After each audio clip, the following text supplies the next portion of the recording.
Baik, itu kita mendengar salah seorang daripada ketua keluarga lah bagaimana mengurus perancangan kewangan keluarganya. Dan hari ini kita terus berbicara lanjut berkenaan dengan rancang kewangan keluarga hujung tahun dah bulan Disember. Pastinya kita ada masa jugalah untuk merancang untuk tahun depan. Dan saya kira ini antara topik yang perlu diberikan perhatian. Kerana kita tahu bahawa masalah kewangan ni boleh menggegarkan keharmonian keluarga. Oh, betul lah kan. Awak ni tak habis-habis lah. Duit. Itu antara dialog biasa lah. Tapi kaya itu tidak menjadikan kebahagiaan. Dia sebenarnya bagaimana kita menguruskan keuangan dengan cara yang baik sebenarnya. Jadi itu paling penting. Jadi bersama kami sekarang ini Khairi Aizat Hassan, Perunding Kewangan. Okey, jadi betul lah yang Cik Khairi sekarang ni. Kebanyakan daripada pasangan sekarang ini di saat pandemik ni kebanyakannya mungkin bergaduh ataupun bertengkar disebabkan faktor kewangan ni. Kadang-kadang macam Faria kata sebenarnya duit ada tapi pengurusan kewangan tu tak betul. Apa dengan Cik Khairi? Betul. Kalau kita tengok statistik di Selangor sendiri pun 60% punca penceraian adalah disebabkan kewangan. Sebab tu saya sangat yakin bahawa pengurusan kewangan tu sangat penting. Dan saya selalu sering katakan di media sosial tentang tahap keuangan menentukan tahap ketenangan. So tahap ketenangan tu kalau rendah maka tahap kebahagiaan juga akan turut sama rendah. So kalau kita tengok macam pandemik sekarang kan, banyak yang terjejas, sama ada pasangan hilang pekerjaan ataupun dikurangkan gaji. So tekanan ini menyebabkan berlakulah tadi perkelahian tadi itu, menyebabkan cenderung membawa kepada penceraian. Bila kita berhadapan dengan situasi yang sangat genting, kita pun tak tahu sampai bila kan. Sekarang pun nak hujung tahun 2020. Apatah lagi kita nak masuk ke 2021, cabarannya pasti lebih besar. Kita melihat kerajaan telah memberi saluran bantuan, banyak bantuan diberikan. Tapi bagaimana sebagai rakyat kita lah macam biasa ni dapat bantuan tu, bagaimana kita nak menggunakan duit bantuan yang diberikan itu untuk menyokonglah sistem kekeluargaan kita ni dengan cara yang betul lah. Orang kata kadang-kadang dapat duit tu simpan. Jangan. Kerajaan bagi duit tu supaya kita berbelanja untuk bantu juga ekonomi negara. Bagaimana? Okey, pada pandangan saya, kita kena rancang sebelum duit tu masuk. Bukan dah masuk baru nak rancang. Selalu dia lari tajuk kan. Jadi bila duit tu kita rancang lebih awal, so antara rancangan-rancangan yang kita boleh susun adalah dari segi melabur ke atas ilmu. Sebab kalau kita labur, kalau katalah contoh kita tengok belanjawan baru-baru ni untuk bujang RM350. Apalah sangat dia boleh spend kan. Tapi kalau lah RM350 tu boleh digunakan untuk melabur sebahagiannya untuk menuntut ilmu, menajamkan ilmu, menaikkan lagi skill-skill untuk dia buat kerja tambahan. So ini membantu dari segi keuangan mereka. Itu satu. Dan yang kedua, bila ada persediaan ilmu, membuatkan mereka lebih bersedia untuk tidak terkena dengan skamer, melabur di tempat yang betul dan patuh syariah insya-Allah. Untuk merancangkan ekonomi negara, kerajaan sekarang ini telah pun memberikan kelonggaran. Walaupun kita berada PKPP, tapi boleh nak rentas negeri kan, rentas sepadan dan sebagainya untuk merancangkan ekonomi lah.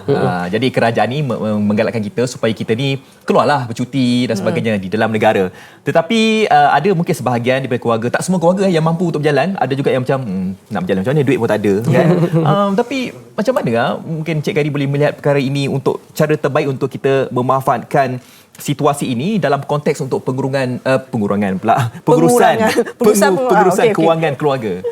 Okey, bila melibatkan percutian lah, kita cerita pasal percutian, dia selalu dekat sini lah, selalu lari bajet. Ya, betul. Kan? Belum pergi lagi dah lari dah. Isi minyak baru nak start kereta. Alamak bang dah lari dah kan. So dekat lari-lari duit ni lah yang menyebabkan ramai orang akan terjejas, tambah lagi anak nak masuk sekolah. Kan hujung tahun time itulah nak pergi bercuti, time itulah anak nak masuk sekolah. So apa yang saya lihat, ramai orang akan cenderung untuk meminjam pula lepas tu. Ini dah masalah lagi. Jadi ini satu benda yang saya rasa merisaukan, dan kalaulah diberi peluang macam sekarang ni, mungkin kita nampak dia sebagai satu musibah, tapi dari satu sudut pandang lain kita boleh lihat sebagai satu hikmah, yang mana bila kita tak boleh keluar negara, mungkin kita tak boleh nak pergi cross border pun, interstate. So di sini sebenarnya peluang untuk kita menyimpan kan, untuk kita start buat belanjawan tahun 2021 pula. So seperti mana saya ada kongsikan berkaitan dengan financial status template yang dipaparkan di skrin sekarang, yang mana kita nak semua orang perlu periksa tahap kesihatan kewangan terlebih dahulu. Bukannya dalam tahun 2021 ni dah masuk baru terhegeh kan nak susun kewangan. So that's why dengan melengkapkan template ni ataupun analisa ini, kita akan bantu untuk melihat bagaimana tahun 2021 ni kita dapat elakkan kebocoran-kebocoran kewangan. Terutamanya saya lihat ramai orang bocor disebabkan percutian. Dia bila melibatkan emosi yang tinggi ni kan, abah nak ni nak itu, dia jadi lain. Stres, KA terus. Percutian tak sebenarnya KA okay. Percutian ni betul memanglah pergi bercuti, tapi yang tak seronoknya pinjam duit orang. Pinjam duit orang, post kat Facebook pula. Terasa orang yang hutang. Saya ada satu kisah ni, dia pinjam lebih kurang dalam 100,000. 100,000. Pinjam orang? Pinjam di bank. Okey, betul. Okey, pada asalnya rancangan adalah untuk nak gabungkan hutang, nak tutup hutang supaya komitmen jadi lebih kecil. Okey. Kan? Tetapi bila duit tu dah sampai kat tangan, jadi lain. So apa yang dia buat amat mengejutkan saya adalah dia check in di hotel-hotel 5 bintang bermalam-malam untuk nak habiskan duit tu. La ilaha illallah. Ini pun cerita pun ada. So tanpa ada perancangan, inilah dia akan jadi. So that's why dengan analisa tadi tu kita boleh ukur bila kita tahu tahap kewangan kita dalam keadaan yang kritikal, so kita akan lebih berhati-hati untuk berbelanja. Tapi bila kita ala have ni kan, have ni, that's why kita akan overspend dan cenderung untuk meminjam. Tadi Khairi kata perancangan, sebab tadi kes yang kata memulai dengan buat pinjaman untuk tutup semua hutang tu, kan? Nak kecilkan, tapi bila dapat duit lain pula jadi. Perancangan yang bagaimana? Maknanya bukan saja di dalam kepala merancang, tetapi pastinya perlu lakukan perbuatan macam mana? Tindakan dia. Tindakannya tu. Sebab dia dah ada rancang tu, dia merancang nak tutup hutang, tapi dapat duit dah nampak hilang. Sebab mungkin dia merancang dalam ini je. Okey, so pada pandangan saya, yang pertama sekali dia kena ada ilmu. Dia mungkin ada idea tu, tapi dia kena lengkapkan dengan ilmu yang pergi belajar dengan orang lain yang dah expert, orang yang dah pengalaman. Macam KA sendiri kan, yang mana pernah kereta 2 biji dilelong, rumah 2 biji dilelong dan akhirnya berjaya keluar dan capai bebas hutang. So ini antara benda yang saya kongsikan kepada masyarakat di luar sana berkaitan dengan bagaimana step by step untuk kita capai bebas hutang, bebas kewangan. Bolehkah saya kongsikan? Boleh. Alright. So kalau kita tengok tadi di skrin tadi berkaitan dengan analisa keuangan. So step 1, setiap orang perlu buat analisa keuangan. Untuk apa? Untuk mencapai 2 indikator. 1, melihat adakah cash flow duit kita ni positif atau negatif. Bila negatif, dan kita dalam keadaan yang bahagia. Kalau positif, adakah kita menyimpan yang positif tersebut? Okey. Dan kalau kita lihat benchmark untuk menyimpan sekurang-kurangnya 10% sebulan daripada apa duit yang kita dapat. Dan sedikit tabiat yang saya lihat ramai orang yang berjaya dengan orang tak berjaya menyimpan ni adalah lepas dapat duit, simpan dulu baru belanja. Bukan dapat duit, belanja dulu, simpan korek balik. Ini yang cakap simpan korek. Okay. So yang kedua dalam analisa ni kita juga akan dapat lihat bahawa mungkin kita dah kerja 10 tahun, 20 tahun. So bila kita buat analisa ni kita akan tahu adakah selama ini yang kita kumpul tu adakah hutang ataupun harta. So kalaulah kita dah kerja 20 tahun ni, abah sibuk anak 5 orang kan, kononnya kita ingat kumpul harta, rupanya yang dikumpul adalah hutang. So itu adalah perkara yang pertama untuk periksa ataupun analisa tahap kesihatan kewangan kita. Nombor 1. Nombor 2, bila kita dah analisa, tahu kita dalam keadaan yang teruk, start buat budgeting. Ini kalau kata negara kita pun ada belanjawan, kenapa tidak keluarga kita ada belanjawan? So belanjawan yang KA masukkan, kalau you all nak gunakan salah satu aplikasi di dalam Play Store ataupun App Store, antara yang KA boleh recommend adalah Money Lover. Okey, Money Lover ataupun ada spending tracker dan sebagainya. So dekat sini aplikasi ni kita boleh start record segala duit yang keluar dan masuk. Kedua, kita start boleh buat budgeting ke depan. Maksudnya kita dah plan ahead dah sebulan, setahun ke depan. Kedua, dan kita boleh monitor result kita. Adakah percentage kita ni dalam keadaan pembelanjaan yang terkawal ataupun dah terlebih. So ini 2 lah yang saya rasa yang paling kritikal.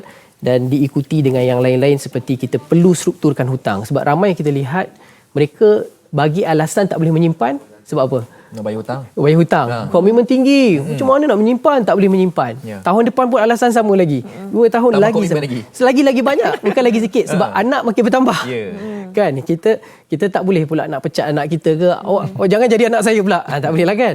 So, antara benda yang kita boleh buat adalah kita cuba strukturkan balik hutang. Sebagai contoh, sebulan kita kena bayar semua hutang kita, rumah, kereta dan sebagainya, 5,500. So kalau kita tahu bagaimana nak strukturkan hutang, maksudnya kita susun balik. kita convert kepada interest yang tinggi, kepada interest yang lebih rendah, KA yakin berdasarkan rekod-rekod kita dah bantu peserta kita sebelum ni, sekurang-kurangnya kita boleh rendahkan 30% daripada komitmen. Tapi saya rasa pasangan suami isteri pun kena telus juga. Yes, betul. Sebab kadang-kadang, maaf suami. Dia Terasa, bukan suami terasa. saya. Okey, Tidak. okey. Tapi Suami di kadang-kadang sini. para suami ni, dia ada ego dia juga. Yelah, betul, kan? betul. Jadi mungkin bagaimana rancangan dalaman Okey. pasangan inilah. Okey, selalu KA tegaskan dengan peserta KA, saya cakap, kalaulah kalaulah ego itu boleh mengkayakan, maka teruskanlah ego tu. Tapi kalau kerana ego tu buat kita sampai sekarang still struggle dan semakin miskin, something wrong. So ego tu patut dibuang. So bagaimana nak orang kata nak bagi align balik suami isteri ni adalah dengan pergi belajar sama-sama. Sebab kita pergi belajar, kita lah sebagai kita lelaki okeylah kan. Perempuan nak cakap dengan lelaki ni, kita macam awak ni apa tahu pasal kewangan kan. Awak diam dah lah kan, contoh. So kalau kita belajar berguru sama-sama dengan guru yang sama, insya-Allah dan kita akan dapat satu mind setting yang align. Dan kalau KA lihat juga, KA selalu cakap, kalau katakanlah dalam keluarga isteri je struggle nak betulkan kewangan, suami ambil tak indah, ataupun suami je isteri tak indah, maka sama, hasil dia akan sama. Seperti ibarat motor yang pancit salah satu tayar, sama gelong. Itulah dia. Kenapa perlunya suami dan isteri untuk sama-sama sepakat mengurus kewangan, terutamanya kita nak masuk ni 2021 ni.